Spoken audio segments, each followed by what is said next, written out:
Primeiro, agradecer. Não, só estava comentando que, atualmente, eu tenho uma representação sobre sociedade civil e drogas junto à Assembleia Geral da ONU, que acompanha, né, depois que eu demiti o governo, né, entrei para a luta na sociedade civil, e aí, né, porque eu trabalhava no Ministério da Doença. Né?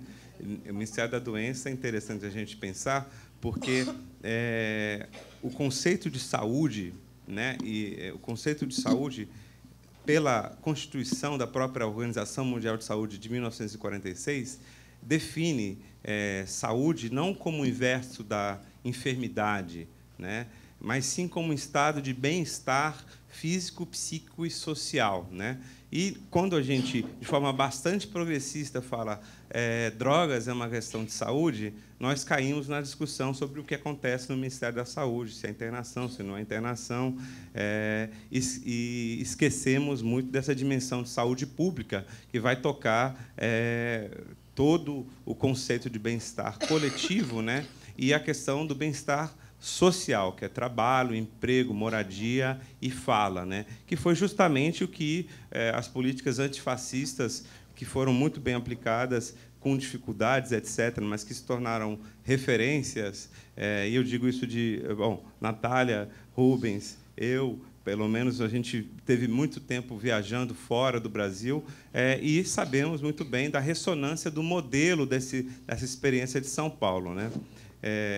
Queria começar a fala falando isso, e esperando que meu iPad não fique apagando, fiz algumas anotações. Eu não sei se vai ser melhor segui-las aqui, né? Mas agradecendo a Débora, né? E agradecendo aqui a Jane Calhau, né? A psicóloga, psicanalista, que está presente aqui e que participou de um processo importantíssimo de reparação histórica antifascista, que foram as clínicas do testemunho, que surgiram e foram projetos que aconteceram no Recife, Brasília, Porto Alegre, São Paulo e Rio de Janeiro, reunindo psicanalistas para atender pessoas que foram torturadas no período de fascismo brasileiro ou de não democracia. Né? E ao Paulo Amarante, que é uma referência gigantesca, né, da luta antimanicomial e da reforma psiquiátrica no Brasil.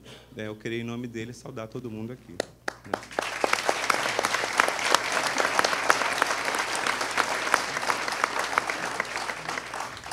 Bom, então nós estamos falando uma abordagem sobre a questão das drogas. É importante deixar claro que essa aqui isso é bem delicado. Eu acho que todo mundo deixou isso de forma subentendida, né? Especialmente a fala do Haddad foi marcada na questão da saúde, de proteção, mas é muito importante porque a questão das drogas ela enlouquece as pessoas de uma certa forma.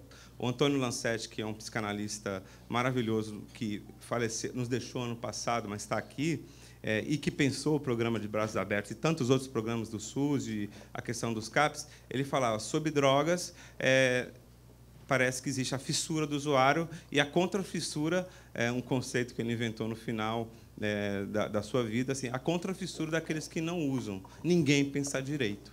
Né? É uma doideira geral. Né? Não está condenado a doideira, mas nós precisamos encontrar algum ponto de razão para seguir. Né? Então, pegando um pouquinho do que a Natália falou, né, existe fazendo um breve histórico da questão da proibição, né, a interdição. Né? O Brasil participa, né, internacionalmente, né, desde da primeira convenção sobre drogas, em 1915, né, dessa ideia de proibir. Tinha a Conferência do Ópio e foi um diplomata baiano, inclusive, né, que foi lá para a Haia e falou assim: não, vocês estão falando do ópio, vocês não sabem o que é a maconha. No caso, era o pito do pando, né, que era a erva usada pelos negros em Salvador, né, como se usa né, tradicionalmente, se usava tradicionalmente falando, né? Vocês não sabem, esses caras, quando fumam, essas mulheres, quando fumam, saem por aí quebrando tudo, uma mentirada. Quer dizer, a primeira proposta de proibição de uma droga além do ópio, que causava um problema maior ali depois da Guerra do Ópio, foi do Brasil, né? Depois acontecem as conferências internacionais de 61, 71, né? Essas conferências da ONU, que são assinadas por todos os países, elas entendem o seguinte: precisamos criar, com a ideia de proteção da saúde, né? Claro que carregado de agendas secundárias, né? Mas com uma ideia legítima de proteção da saúde, né? Os países entenderam em 61 que era necessário que algumas drogas fossem banidas, né? E eles entenderam que era possível banir, né? Então, um grande aparato policial, judicial, que nós conhecemos aqui por nome de Caveirão e tantos outros nomes, né? Foram criados mundo afora, né, para trabalhar a questão da oferta, né, reduzir a oferta, não existência e não circulação de drogas, um mundo sem drogas, né. Esse fracasso é absoluto, né. As drogas estão liberadas, né, não importa quantos policiais podem ser traficantes ou não traficantes, né. Eu boto sempre um exemplo que o Pedro Abramovay, que é um grande pensador nessa questão de drogas, ele fala sobre os Estados Unidos, né, a fronteira mais fechada do mundo, né, tem uma estatística desde 71, né, sobre o preço da cocaína, né. Eles não conseguem fazer nem mesmo o preço da cocaína aumentar, ou seja, a demanda ela é atendida, né. Ou seja, tem uma relação keynesiana básica, ou seja, sobre demanda e oferta, né. Tentaram mudar lá, a Colômbia não vai produzir mais, passou para o Peru, vai sair do Peru, vai vir para outro lugar, né. Ou seja, trabalhar a demanda. Essa ideia inicial, né, ela partia... no máximo que se fazia naquele momento para falar com o usuário era amedrontá-lo, né? Diga não, quer dizer, uma coisa sem refletir, né? E falar: você vai morrer, seu cérebro vai fritar, uma coisa que não tinha correspondência com a experiência real que poderia se ter, né? Isso sem considerar, com certeza, os quadros graves de sofrimentos do uso problemático que acontecem aí, né? Então, nesse momento, a ideia da compulsão, a drogadição, decorreria de uma forma bem simplista do contato com a droga, né? Então, cortando a droga. E hoje ainda existem países que pensam assim. O Brasil tem uma posição totalmente contraditória, né? Mas, na sua política nacional, fala: nós queremos uma sociedade protegida dos danos. Está bem, né, no texto, né, mas a questão da repressão, né, ela recai sobre os dependentes econômicos de uma economia, né, necessária para toda a sociedade, né, porque as drogas elas funcionam para todos, né, legais ou ilegais, aliviando a gente dessa questão do viver, dos vazios que nós temos aí, né. Então, disso decorre essa discussão mundial sobre a regulação dos mercados, que acho que vocês estão bastante a par, né? Eu não vou, né? Então, da proibição, né? Isso é uma fala aqui do SESEC, de uma campanha que o Laerte ilustra, e da Julita Lengruber, né? Que foi secretária de Segurança da época do Brizola, aqui no Rio de Janeiro, né? Da proibição, que não impede nada, né? As drogas estão liberadas, né? Nasce o tráfico, né? Que estoura as relações sociais nas nações, nos estados, ameaça a soberania completamente, né? Então, assim, olha só, um dado importante, eu vou depois entrar na questão do uso, né, e vou ser rápido, porque eu estou vendo o tempo passando. Na América Latina, calcula-se 1.500.000 pessoas, desde 1980, assassinadas. E essa guerra é altamente relacionada, não se sabe exatamente a proporção, mas essa guerra ou esse índice de mortalidade é altamente relacionado à guerra às drogas. Ou seja, para proteger pessoas de uso de drogas, você mata 1.500.000 pessoas dentro de um continente, né? Sendo que o problema da drogadição, de uma overdose, etc., assim, é um nível baixíssimo, né? Malgrado ou apesar, né, ainda que exista um enorme sofrimento inegável, né? Que eu gosto de frisar isso, né? Então, mas o fato é que a compulsão à droga, a drogadição, essa é um ponto importante, né, não decorre do encontro com a substância droga, né? Não decorre dessa.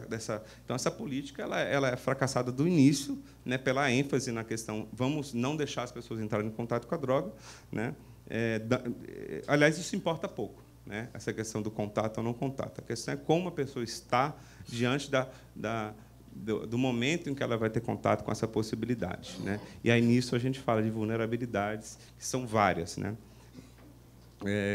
Bom, essa discussão é importante porque qual o poder dessa, aí entrando em algum termo mais psicanalítico que eu traduzo facilmente, que assim, o poder da castração supraegóica, né, que o Estado faz, né, sobre, ou seja, do aparato coercitivo, policial, né, a proibição diante daquilo que nós todos temos, que são as pulsões, né?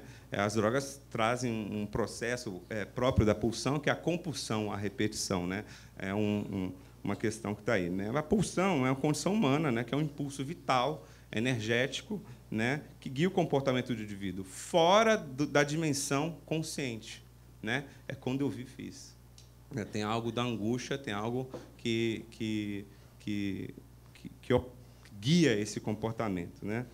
Então, a questão da escolha, né, e da decisão se impõe. E ela vai falar, vai poder explicar aqui um pouco no esquema que eu fiz, como a ideia fascista ela se opera e é agenciada por essa questão, pode ser agenciada e é agenciada pela questão das drogas. Lembrando que eu moro em São Paulo, todos nós moramos em São Paulo e convivemos. Você não mora em São Paulo? Bom, vai saber, né? E nós convivemos lá com uma fala, né, altamente agressiva, né, com veias estouradas de ódio aos pobres, né? Então, a questão dessa escolha, essa decisão, né? Ou seja, porque antes a ideia é assim, as pessoas não vão nem ter capacidade de escolher. A droga ela pega, envenena, né? E o mandato é sempre, claro, proteger a família branca desse envenenamento, né? Essa criança branca, né? Desse envenenamento que a droga pode produzir, né? O que justifica toda ação agressiva, né? Eu vou discutir aqui rapidamente, então, a definição corriqueira de dependência química. Olha só essa definição.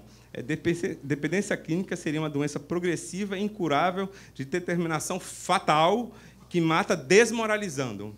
Isso está escrito no livro do Ronaldo Laranjeira, que é uma referência no Brasil e para todo o estado de São Paulo, pelo menos. É gravíssimo, né? Gravíssimo, né? Mas eu ressalto essa coisa. Que desmoralização é essa, né? Que desmoralização é essa, né?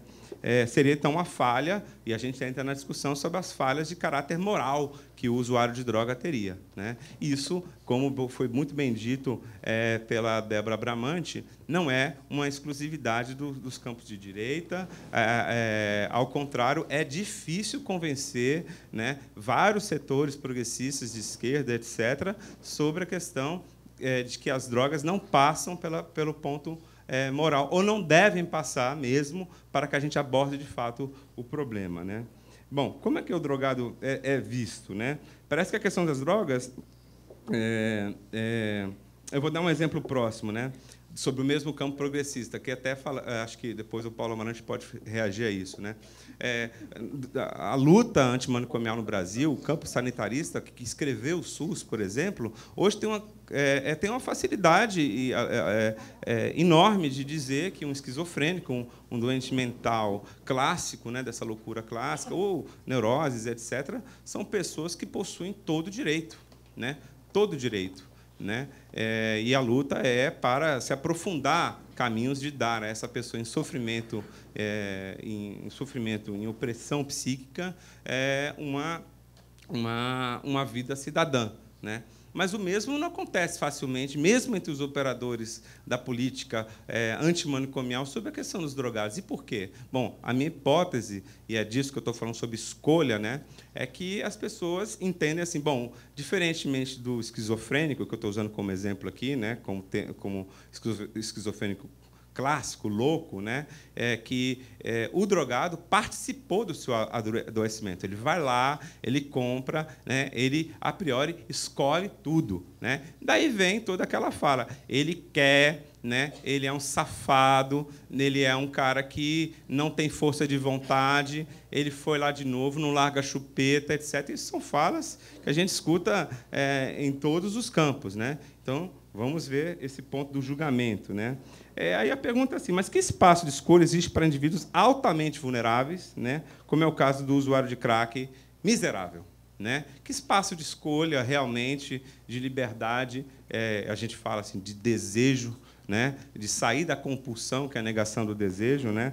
Que existe para uma pessoa nessa situação de alta vulnerabilidade e falta, né? Então, a moral não é algo condenável, né? Sabemos e compartilhamos o que é certo, o que é errado. A gente pode não compartilhar todo o campo moral, né, entendido pela sociedade, mas existe um corpo sobre o que é certo e o que é errado, né? Isso envenena as famílias. Bom, vamos achar ruim, né? Ou então, assim, a internação compulsória em si ela é entendida como cuidado por 80% das pessoas, mas as pessoas não estão mal intencionadas a priori, né? Algumas sim, né, que entendem e querem, mas se você entender que isso, você explicar que isso não é eficaz, talvez você esteja trabalhando num outro lugar, né? Então, as drogas elas estão a serviço, né, de uma coisa que a gente chama de que é pulsão de morte, né? Ou seja, é um retraimento, né, um recolhimento da pessoa do enfrentamento do viver, né? Que é muito difícil para todo mundo aqui, né? Dos constrangimentos, dos barramentos, das impossibilidades, né? E as drogas elas nos dão prazer, nos dão um alhuramento, né? Qualquer droga legal, eu não vivo sem cerveja, né? As pessoas têm que relaxar de uma certa forma. Quanto maior, como disse o Haddad, é a vulnerabilidade, essa coisa se estoura, né? Quanto maior, então nós falamos de um tamponamento, de se buscar uma fuga, né? Uma proteção dessa dor do existir, né? Quer dizer, um escape da opressão, da qual todos nós somos subjetivamente e objetivamente submetidos, né? Temos que trabalhar, temos que acordar cedo, temos que pagar a conta. É um saco, né? A gente não faz tudo o que quer, né? Ainda bem e ruim também, né? Então, assim, o drogadito, isso não estou falando de uma questão de classe, é alguém que se encontra em uma situação opressiva psiquicamente, por vários motivos. Não vou desenvolver aqui agora, né? No caso do usuário miserável, que é este da Cracolândia, das Cracolândias, né? Entendendo, inclusive, que a maior parte dos usuários de crack do Brasil, que não são 2 milhões, são 283 mil, pode ter aumentado um pouquinho por uma pesquisa da Fiocruz muito qualificada, que estão no Nordeste, né?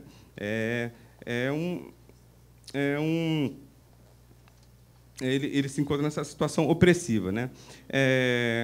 No caso desse usuário sublumpen, né? Porque ele é considerado e visto e colocado como um zumbi, uma pessoa sem vida, né? Pela visão, né, das pessoas, da política pública, né, etc., né? Depois tem uma hora que eles não olham assim, né? Esse que é o truque perverso, né? Porque eles falam assim, não, esse cara escolhe. Mas como é que um zumbi, uma pessoa sem vida, escolhe, né? E aí eu estou falando aqui, bom, não escolhe tanto, né? Escolhe mais ou menos, né? Como nós todos, né? Essa vulnerabilidade sobre o que nós fazemos, né? A pulsão e a construção de uma consciência sobre o que nós queremos e podemos fazer ou não, é um desafio permanente. Nós todos somos vulneráveis a isso, né? Essa é uma condição do nosso inconsciente, né? Nós somos mais ou menos conscientes do que a gente faz. Quando a gente vê, a gente está fazendo, né? Uma coisa meio esquisita, né? E a gente vai ganhando. Quando eu vi, né? Quando eu vi, estava lá, né? Ou seja, para fazer, estava de olho fechado, né? Então, trata-se de esse sujeito, eu estou chegando ao fim, trata-se de um sujeito excluído da ordem das coisas corretas, né? Já que ele escolhe, né? E do sistema de vida econômica no qual estamos inseridos, né? Ou seja, o que é ser pobre no capitalismo se não estar fora, expulso de todos os espaços privados e públicos, né? Ou seja, a falta vai aumentando. O que para a gente é angústia, para eles é muito mais do que isso, né? São histórias assim, né? Um dos poderes que o capitalismo tem, né, poder, né? Aliás, o poder é de gerar melancolia, né? Ou seja, as pessoas, ou seja, não melancolia é um estado em que o sofrimento é tão grande que a gente não consegue encará-lo, né? Então, as drogas entram perfeitamente aí, né? Então, o capitalismo faz isso, né? E essas pessoas possuem um enorme desamparo material, que significa estar, né, oprimido, né? Ou seja, estar sem o que dá alguma liberdade e validade, né, que é o dinheiro no contexto, né, da vida capitalista, né? Então, esse sofrimento psíquico se confunde e se multiplica com estar no mundo sem dinheiro, né? Né? Essas pessoas são normalmente coagidas psicologicamente. É a exclusão na exclusão, né? Ou seja, tem um sofrimento e tem um lugar de invalidação total. Bom, hoje em São Paulo nós temos um prefeito, e eu não vou poupar, assim, estou sendo até elegante, é um prefeito que possui uma revista chamada Caviar, né? Que faz campeonatos de bebês mais bonitos, eugenismo, bebês mais bonitos lá em Campos do Jordão, né? Raça de cachorro, essa conversa assim toda muito complexa, né? Para a gente pensar na pureza, né? No que é certo, o que está errado, né? Uma obsessão absoluta, né? Sobre o que está dentro do padrão e o que não está dentro do padrão, né? E nele ali tem a organização do que está dentro do dinheiro, né? As pessoas valem o que têm, né? E aí é interessante que o significante do consumo, né, se mistura, do ponto de vista do capitalismo, como se houvesse uma ressonância, né, com a questão da invalidação, né, do sujeito, né, por não se ter dinheiro, né, mas ocorre o mercado, ocorre a compra e o consumo, né? As drogas elas fazem um teatro, né, as pessoas atuam como se estivessem participando dessa movimentação, né? E as drogas, como a cocaína e o crack, a pessoa tem que estar sempre consumindo, está sempre na falta, né? 20 minutos, mais um pouco, cocaína, mais não sei o quê, quantas pedras por dia, né? É uma imagem do capital mesmo, assim, é uma coisa impressionantemente, é uma metáfora esquisita, né? Então, ele é duplamente oprimido pelo capital e pelo aparato coercitivo da força policial, da sua condição e da sua questão racial. Então, assim, o fascismo diante dos usuários, 2 minutos, o fascismo diante dos usuários opera na ideia do ódio ao desviante, né? Ao não normal, na sistemática da afirmação do diferente, né? Então, no caso da drogadição crônica, eles supõem, aí é um absurdo, né? O zumbi vira um sujeito pleno, né? Ele escolhe, né? Quer dizer, como assim, né? O safado, aquele escolhe. Mas aí tem uma questão da meritocracia. Escolheu ser pobre, escolheu ser drogado, não quer trabalhar, né? E aí vai assim. Aí a questão do recalque me chamou e eu fiz uma nota aqui, né? O fascismo sempre foi a vingança, né, da falsa felicidade daquele que faz do alheio o seu, né? Eu estou falando dessa elite, né? E que, quando vê, né, negou sua liberdade, né, também pulsional, em nome de um poder que não terá, né? Que não terá. Não existe dinheiro que compre tudo, né? Isso são os Dórias, né? Apropriadores do que não é seu. Deliram uma felicidade ligada ao dinheiro, né? O que o dinheiro compra de valor, né? Ele está aí para a gente pagar a conta no capitalismo, né? Então, esse filho burguês, ele sabe, né, que a felicidade não se compra no fundo aqui, né, nem se enfia goela abaixo, e odeia aquele que, fora da vida do consumo, né, está vivendo algum tipo de prazer ou gozo, mesmo que seja uma situação terrível, que a gente sabe muito bem, que ele supõe que é uma escolha de gozo, né? Então, a vingança é contra si, mas, infelizmente, eles não metem bala de borracha em si, né? Então, assim, como é que a gente aborda esse ponto, né? E aí isso foi fundamental, né? Concluindo mesmo, dar espaço para que as pessoas tenham palavra, né? E isso, aí, nisso, dar espaço para que essas pessoas tenham um lugar social real, né, possível. E aí eu lembro das reuniões que o Haddad, o prefeito, fez, né, com as lideranças da Cracolândia, pessoalmente no gabinete, né, negociando, né, como eles iam entrar nesse lugar da saúde como questão social, que foram os hotéis, trabalho, moradia, mas fala e palavra que puxa o sujeito como alguém autorizado e diferente de um zumbi, né? Essa negociação a Haddad fez, né, de forma cotidiana, né, passando ali. E aconteceu uma coisa muito interessante, né, que aí cai para o debate, né? Quando começou esse programa, que se resumiu à ideia de não focar na droga, e sim na inundação de direitos básicos, que a questão era a miséria, que fazia com que eles caíssem na compulsão, né? Criar desejo, sair da compulsão, criar liberdade, né? O dia do lançamento do programa, os próprios usuários, que tinham eles mesmos dado o nome ao programa de Braços Abertos, eles mesmos retiraram as barracas, né? E aí o Antônio Lancetti, que eu volto aqui de novo, ainda bem, né, falou assim: cada tauba que caía não doía no coração. É isso.